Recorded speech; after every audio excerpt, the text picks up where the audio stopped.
बाबा तुकोबऱ्यांनी आपलं कार्य करावं, नामदेवाने आपलं कार्य करावं, बाई बापू काय सांगावं. साधू संतांचा मेळा हा असाच आहे महाराज. ठीक आहे ना. विठू माझा लेकुरबा संगे गोमाळाचा मेळा, विठू माझा लेकुरबा. लेकुरबा आहे महाराज. ठीक आहे ना.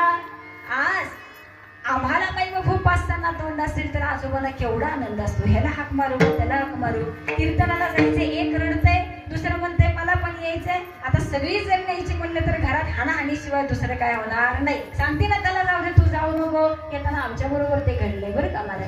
नातवंड असावी 4 आणि 4च्या 4 मागं लागावी नाही. मला कीर्तनाला यायचे, मला कीर्तनाला यायचे. गाडी जागा नाही महाराज.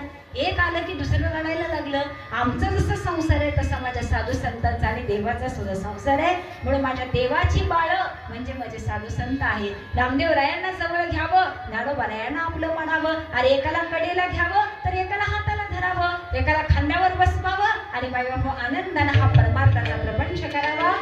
ही ख्याती आहे माझ्या साधू संतांच्या परमार्थाची. म्हणून हा आनंद आम्हाला साधू संतांच्या संगतीमध्ये येतो. म्हणून रामकृष्ण आदी मंत्र कृष्ण गोविंद गोपाळ ज्यावेळी आमच्या मुखामध्ये येईल आम्हाला त्यावेळी स्वर्गात जाण्याकरता आता दुसरा कुठलाही मार्ग गरज नाही. आम्हाला रामेश्वर वरती जर पोहोचायचं असेल, 4 व्हीलरनं जर पोहोचायचं असेल तर आम्हाला एकच मार्ग रेवळकरवाडीत या आणि तिथून घाटाघाटांवरती पोहोचा. कुठं पोहोचाल? रामेश्वर मंदिराजवळ पोहोचाल. इकडून 4 व्हीलर येणार का महाराज? प्रयत्न केला तरी येणार नाही. अडखळाल पडाल, गाडी पंक्चर होईल, काहीतरी वरून खाली जाल, काहीतरी अडचण येणारच का? कारण हा तो मार्गच नव्हे. इथं